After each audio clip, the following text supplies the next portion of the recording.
Right. Hello, everyone. Thank you all so very much for watching Trekker's Delight yet again. My name is Jermaine, and I'm joined by. It's Keith Shovelin, and longtime Trek fan. Happy to be back again. All right. Keith is going to give a recap of today's episode, but he's going to give this recap of today's episode right after our intro.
All right, Keith, it's all on you. All right, thank you. Tonight's episode is Hear All, Trust Nothing, the sixth episode of Season 3 of Lower Decks.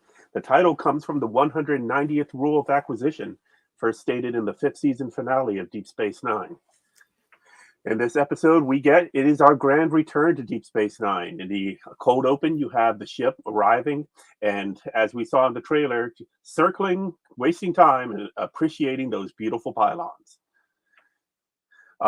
The main story of this episode, you have Captain Freeman has been drafted to negotiate with the Karema, which were first shown in season 3 of Deep Space Nine. They were a member species of the Dominion, but now they are trying to set up new trade negotiations with the Federation. So we get the return of that species, and you have the captain with her executive crew working with them, while our lower deckers have their own separate storylines on the station. Well, mostly on the station. You have Boimler at the Dabo table, Quarks, winning. You have Mariner actually having some time with her girlfriend Jennifer and going to a salon where they're making candles and having a good time, and Mariner's trying to be on her best behavior, and it's the only one who showed up in uniform.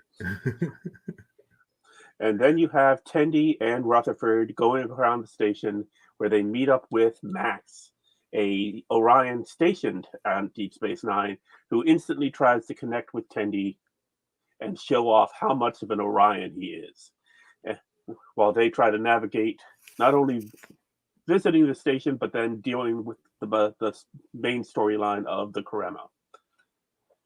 So you have them trying to get away from Tendi, trying to get away from this very, very alpha Orion, or at least he's Seemingly so. Seemingly so, yes.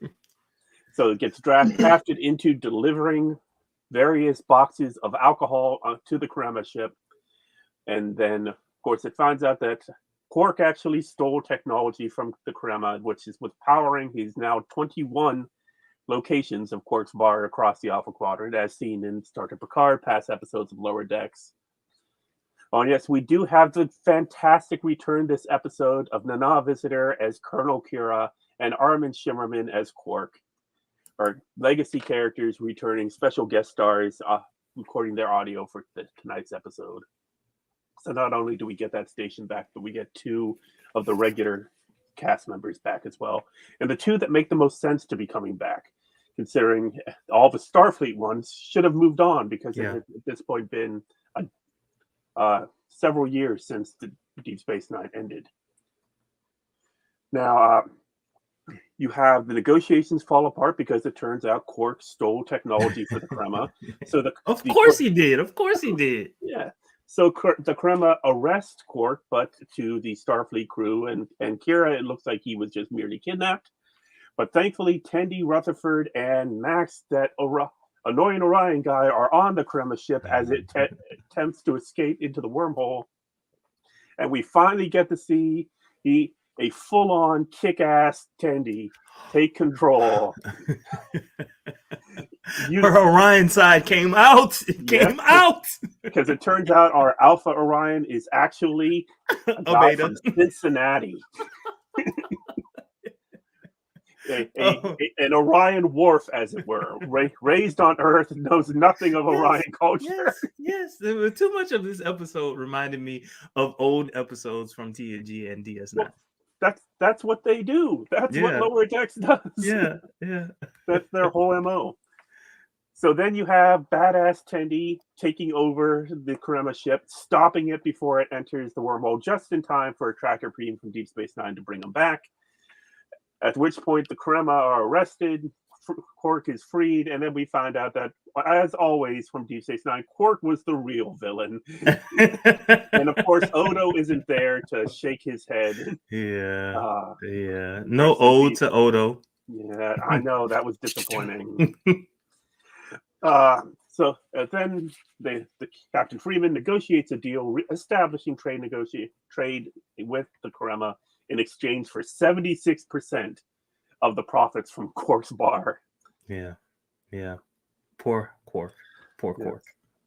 And of course, you may have noticed that I mainly focused on those ones.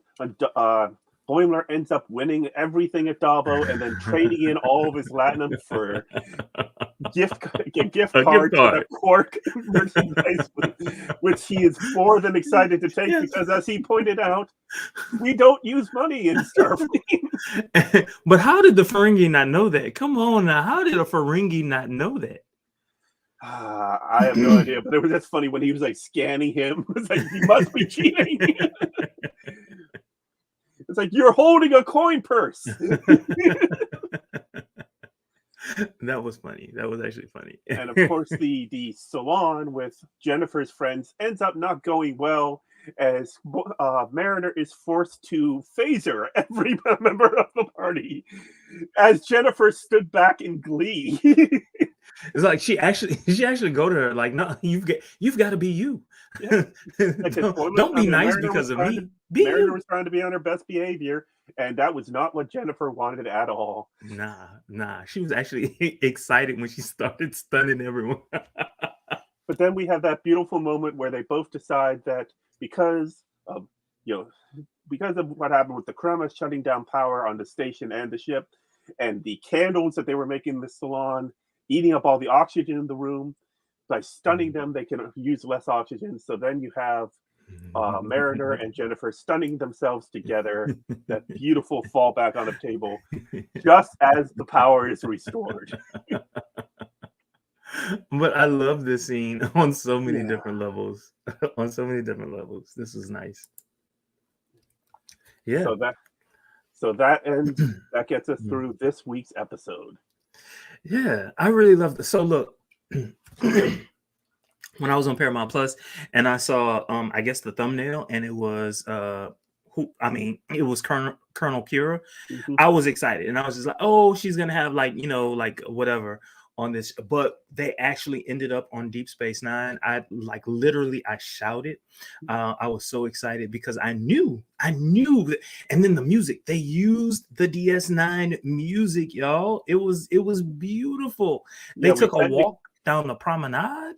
Yeah, we technically got two openings this week because we got the cold open where they're playing the Deep Space Nine theme and they're circling the station just like in the opening credits, and then of course the Lower Decks opening credits. Beautiful. Yeah. It was very nice. It was very nice to see. It just took me back to my roots. Oh, hold on, wait a minute. We have some comments. Wait a minute. Annoying Orion guy. Yes. Trademark. She put a trademark behind it. It's about bloody time. Gotcha. A moment of silence for yes. I've had worse days. I think, Maria, I know exactly what you're talking about. Figuring out where these comments line up with what we're talking about. No, I don't know if I've had a date that bad, but it was nice. It was nice to see her sweat in Yeah. front of her friends.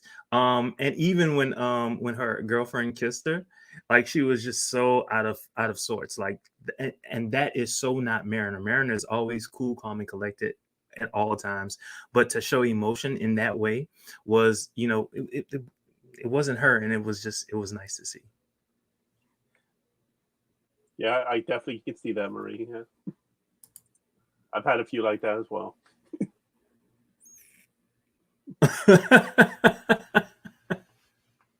Okay. Okay. I don't know about stun myself. Well, I might act like I fell asleep, you Yeah. know. It's easier to act like you fell asleep when you've actually been stunned, and there's a legitimate, stopping point. Yeah. Yeah. But a lot of good callbacks in this episode, a lot of Easter eggs. Okay. And, Like what? What did we well, get? and you have when you enter Quarks, you have Morn back at the bar. Yeah. I caught a pic of that and I couldn't download it. Well, stun the partner. That would work. Okay, so we had Morn. What Yep. else? You had uh, Rutherford ran up to the upper level to sit like he's remember from all the Hollow videos and says, "I'm trying to converse with a wannabe writer," so referencing Jake. Yeah. Oh yes, I forgot to say that in the comment. The Shax Kira bromance, because it turns out that when that Shax and Kira go way, way, way back, and they have each saved each other's lives a couple 100,000 times, and they're gonna fight over it to figure out who's who owes who.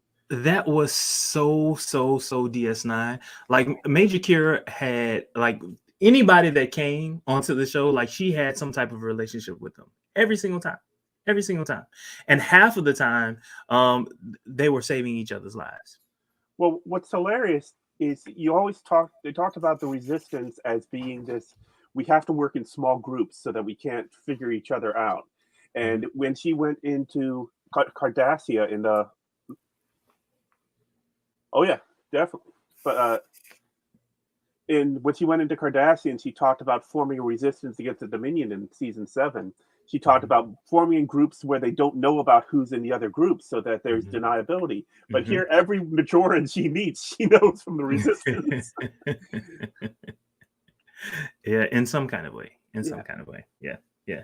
You've got to assume that Major Kira at that point was a badass in every single way. Oh, yeah. And that she probably worked in different cells at different times.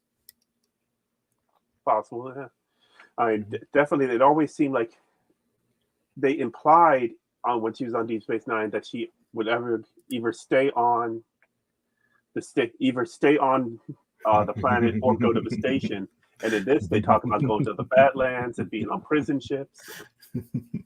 Yeah, yeah. Oh, one nice thing: return to Deep Space Nine, references to the occupation, but not a single Cardassian in sight. Yeah. I was looking. I wanted to see Garrick. I mean, they mentioned him, but we didn't they get to mentioned see the him. tailor shop, but he's back on Cardassia now. Oh well, I mean, whatever. I got the Jermaine evil laugh. What's up with the trademarks? Come on. Well, she is the lawyer among us, so. But it's not. Well, whatever. Yeah, it was just it overall. It was just so nice to go back. And what I would be interested in knowing is whether or not fans say we want more DS9. Because this episode by itself might be the springboard that DS9 needs in order to become something in quote unquote New Trek. Well, DS9 is always the one that we felt it was difficult to get more of because it had such a definitive ending. How can you bring Cisco back without a ton of explanation? Gotta say, I think very seriously about offering my firstborn. Well, we did have that wonderful attempt at season 8 in the "What We Leave Behind" documentary, Mhm. which of course unfortunately, it relied on Nog coming back for at least a few minutes. And Mhm. unfortunately, we lost. Yeah.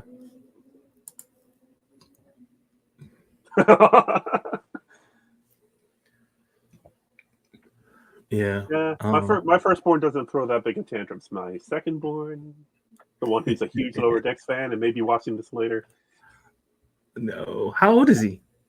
she's Oh, 9. she. Okay. All right. All right. Oh, old enough. You know what? I I indoctrinate some of my students. At certain times, I'll play. Um, I'll play. I'll play either Lower Decks or Prodigy, Mhm. and you'd be amazed how much. And I teach ninth graders. They're Okay. into it. They're really into it.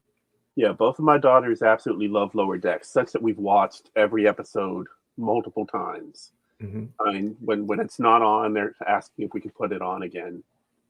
And they haven't really warmed to Prodigy that much, but they love Really? Lower Decks. Yeah. I wonder why. Have they watched any other shows? Yes, I've had them pretty much since birth being watching the other shows over the years. Ah, Like okay, a okay, little okay. bit here and there. And So they can catch a lot of the references. yes. Okay. All right. All right. Cool. Yeah. All right. Um, what was your favorite part? Uh I have to say I absolutely lost it when Nana got off the elevator at Ops. And, having Kira back, that was just I was so overjoyed to Hmm. see her again. Okay. When I she the whole episode was great for me, but that moment was the one that just really like when she slowly walked into the office. yeah. And grabbed Cisco's baseball. She still has Cisco's Yeah. baseball sitting there. Yeah. My favorite moment actually was Tindy. Hmm. When she, like she spent the entire episode like just basically saying, "Stop with the Orion stuff." I'm like, this is not me. This is not what I like. I don't glorify what they do.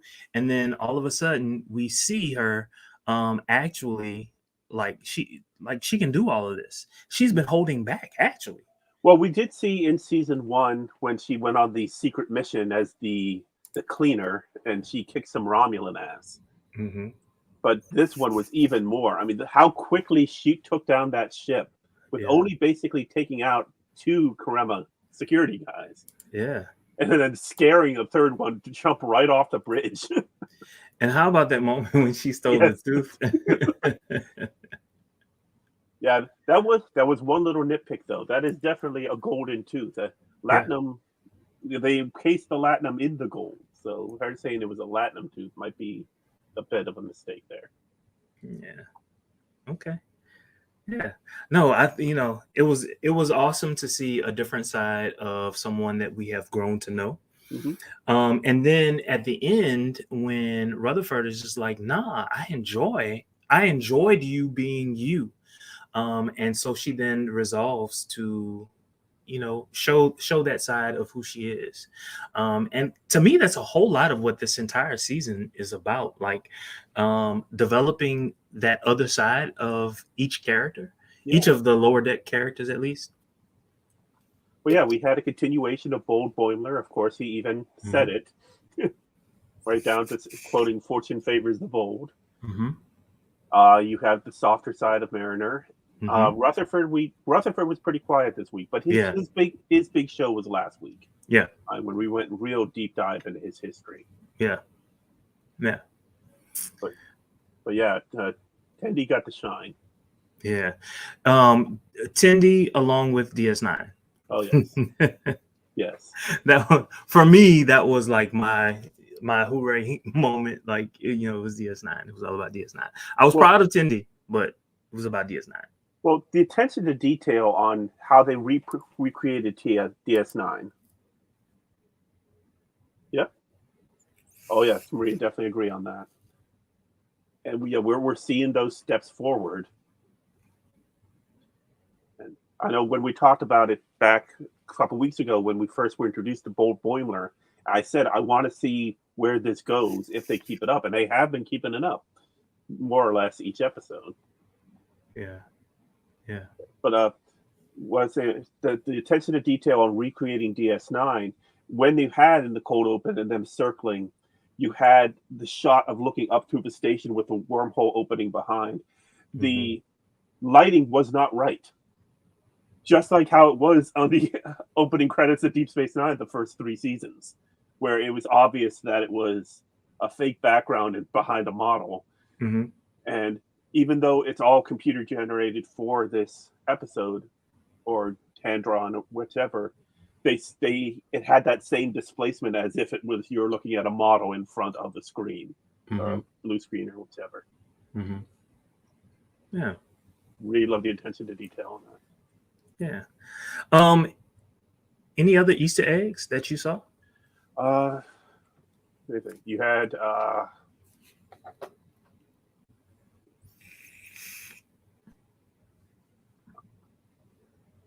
and of course they're referencing Quarks being everywhere, which we saw, and they showed up on Picard season 1. They showed up last season on Lower Decks.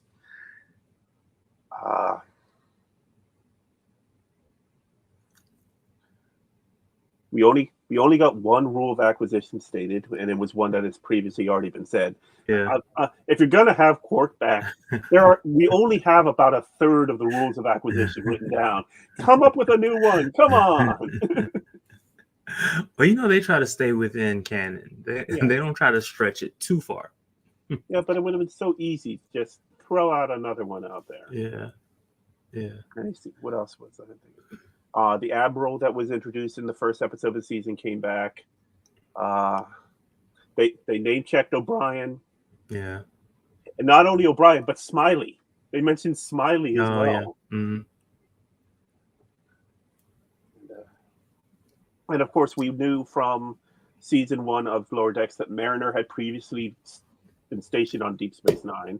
And of course, we get that reference with Quark. I agree with you, Marie. Yeah, definitely got that. Yeah. So maybe they played it too safe with some things in this episode. What would you have liked to have seen? Well, my main thing is I like to see that there is some growth not only in our main cast but also the legacy characters that came back. Like small things, like for instance, in real life, Nana she has grade. I would have liked to have seen Colonel Kira have gray hair. It's more realistic. It's what we know of her today, right? So why not do it? Like, why not? That when I saw her, that kind of threw me off. But then at the same time, I kind of wondered whether or not fans would have immediately recognized her.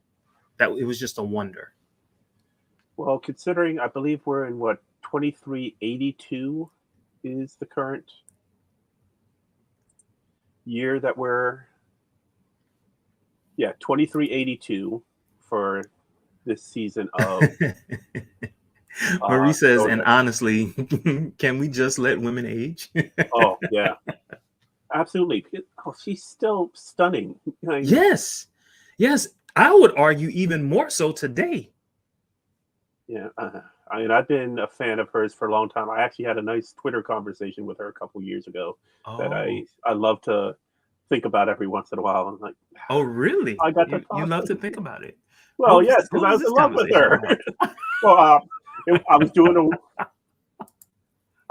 rewatch, and I was like 3rd episode in, and she was on her 3rd different haircut. So I put that out there on Twitter, and she responded. What was her response? Yeah, she just said how she was glad that they came up with a look more quickly that was something short and easy to manage. And then I messaged back about what was her favorite, and she said that she was pretty happy with that one. Okay, all right. I did not like the long hair. Okay. When I first saw it, it looked fake. And I'm not saying like, because she was wearing a wig or whatever, it just looked fake. It didn't look real. It looked like it didn't fit her persona. the Right. persona that she was giving. Oh, for the emissary, the first episode, right? The Correct. blob that she had. Yeah. Correct. And so when they landed on that, I thought what I honestly thought was bravo for them, because women are wearing their hair shorter. And so, I remember like some people had some comments. It didn't move right. I remember that, there were some comments, but she grew into the look. And after a while, no one, thought any different of it. Yes. Double checking. Okay, the Dominion War ended in 2375, so that's when season 7 of Deep Space Nine ended. So this is only 7 years removed from Deep Space Nine. Wow, I didn't realize that. I thought they would have moved it along like. Well, Picard is a full, and now we're up to 2403 with season 3. So we're 20 years beyond Lower Decks is where Picard is now set.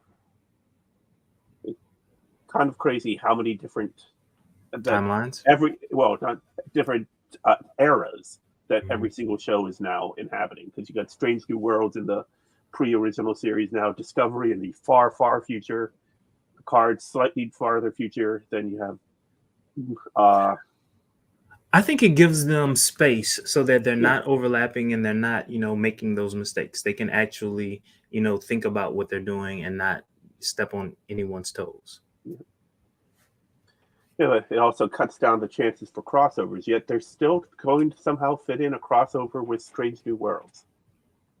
I'm here for it. Yeah. I'm here for it. The shows are both great, so yeah. Yeah. Anything else?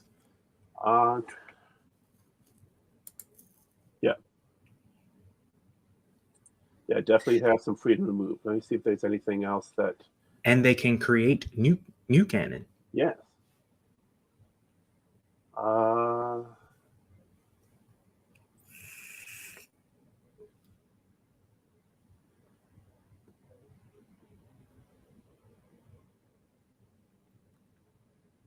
see.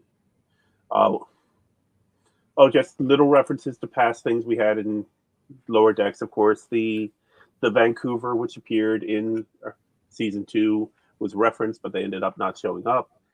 You had one of the boxes of drinks that they were providing as gift was Gamarian milk, back from Second Contact, the very first episode of Lower Decks.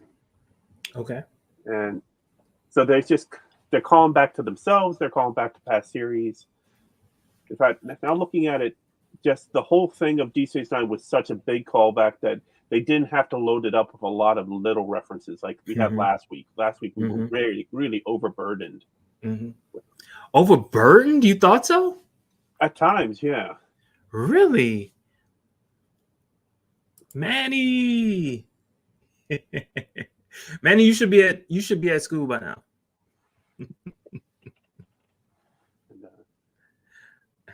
One other thing, we did have a mention of the Kobayashi Maru, which seems to be a common. I was watching a Trek Culture video and them reviewing this. I don't watch or read any other reviews before I come on here. I watch them after, and they have been very heavy on referencing Kobayashi Maru throughout Kurtzman Trek, current Trek lately. So do we think we're going to see an episode dealing with the Kobayashi, especially with the upcoming show with Starfleet Academy? Right. Do you think that's something that we'll see? Well, there is a new Lower Decks game out called the Star Trek Lower Decks: The Badgie Directive, and I've been playing it. I'm up to episode 24 on it now, and they actually referenced the Kobayashi Maru on the episode I'm currently on, saying last week we had Boimler mentioned that he took it 17 times. And then on the Lower Decks game, we find out that Mariner stole Kirk's plan and cheated, reprogrammed the game, reprogrammed it so that she could win. But she reprogrammed it on her first try. She already knew it was a no-win situation. Yeah. Yeah, and then also on Prodigy, well, and I guess that's what you meant. We've heard reference to it several times before. Prodigy, they what's his name? Dow. Dell. He did something very similar, or at least tried to. Well, yeah, they did a modernized version where he was on the bridge of the Enterprise D, and that one was great because all of his supporting crew were legacy characters, including ones who had passed on. We had James Doohan back as Scotty. We had Renee Odo Auberjonois back as Odo. We had Michelle Nichols as Ahura. All at the time reused who and hadn't cast passed, audio. but Yes. yeah, So, but yeah. Anything else we want to talk about? and that pretty much covers the episode. Did you? All right, just give it a grade. What do you think? Okay, so just for nostalgia's sake, I would give it a cool 8. We'll give it a cool 8. Um, I have to, for me, I have to go back and I have to watch it again. And let me tell you why. The entire time I had my phone up and I was just taking pictures because I wanted to upload some pics that I thought, would have been great. But I had something else planned at 7:30 and I couldn't download all of the pics fast enough. So I need to go back and I need to watch it. Even though I was watching it, I wasn't absorbing what I was watching. 4.5 of 5. Okay, all right. So that's a 9 out of 10 or 4.5 out of 5. Warp course. You know what?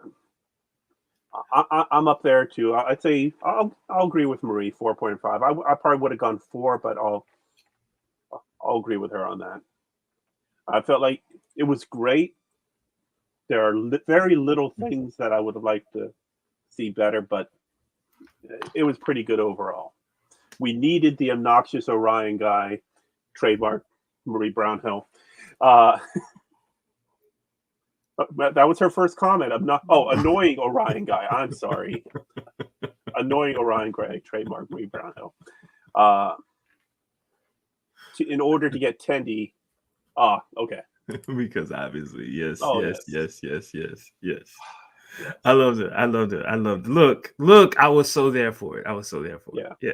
Yeah. They could have had an episode just about her, honestly. Yes.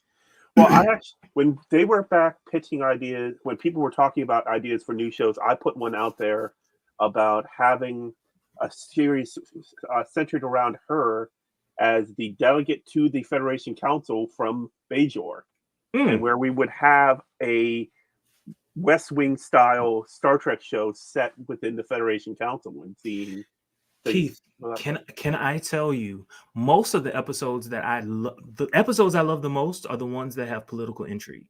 Oh yeah, Those are the episodes I love the most. I'm there too. I mean, that's the reason I love Star Trek 60 Undiscovered Countries so much because of how yes, it's so taut and so it's the depth is there and it's not all shoot 'em up and gung ho things. It's all very deep and it's all very enthralling. I love it. I love it. It was so appropriate to the times. Yes. It was actually telling us something about our world at that moment in time. And if you think about it, it's not that far off from where we are today. It's No. not that far off. Yeah. Well, history repeats itself, especially when Mhm. you don't learn from it. So yeah, we're going Yeah, through all this stuff again. it is actually, Keith, it is actually my favorite movie. It is actually my favorite. Absolutely. Love how just difficult it is to move away from the violence. Okay. Yeah. Really hard to respond to Marie's just comments. And so I'm so used to her being here and us being able to bounce Yeah. off each other. So. Yeah. So, I don't know if there's anything else that we need to cover. Well, we had since Star Trek Day, they've been doing a weekly rollout of new merchandise with different names. It started with the Starship has landed. The Starship is landing. Then it was the Enterprise is landing. This week it's the Protostar is landing. And they announced a full set of Playmates toys for Prodigy. And Prodigy will be back in just a few weeks. Well, excuse me. Completing season 1. Mm-hmm. Mm-hmm. we continue to be inundated with so many things to enjoy as Star Trek fans, so much more than we had just a few years ago.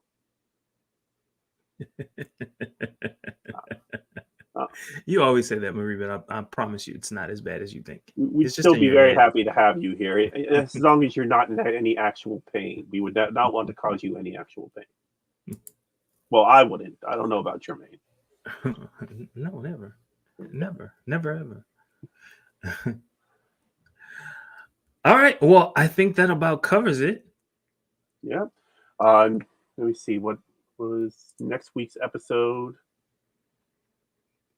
All right. Next week's episode is called A Mathematically Perfect Redemption. And it takes us into October. And we only have, this is episode 6. We only have 4 episodes left this season. And then Prodigy returns. Cool beans. Because I'm an adult. Oh, I missed one. Yeah, I'm getting.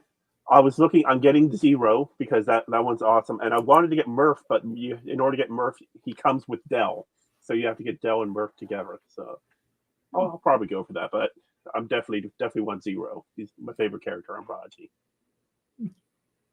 Okay. All right. Cool. All right.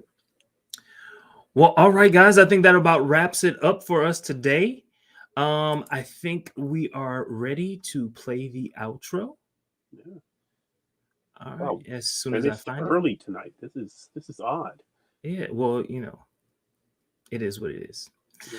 Until next time, live long and prosper. Good night, everyone.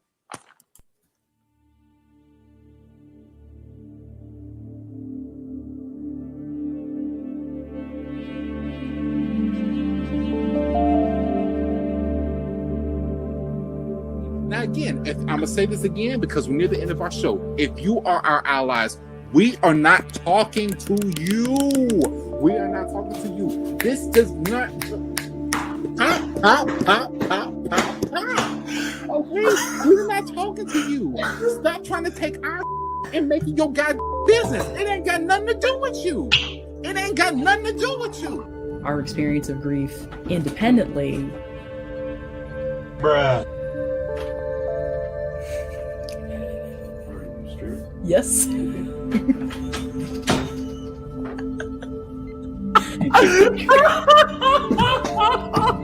I love that they're in the comments. So much is like I'm just reading the comments. Yeah. They should brought their child out. It's such a good point, Will.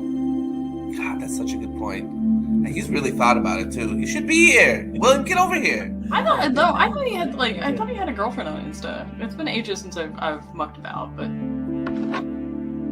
Okay, moving on. Let's move on. yeah, we gotta move on.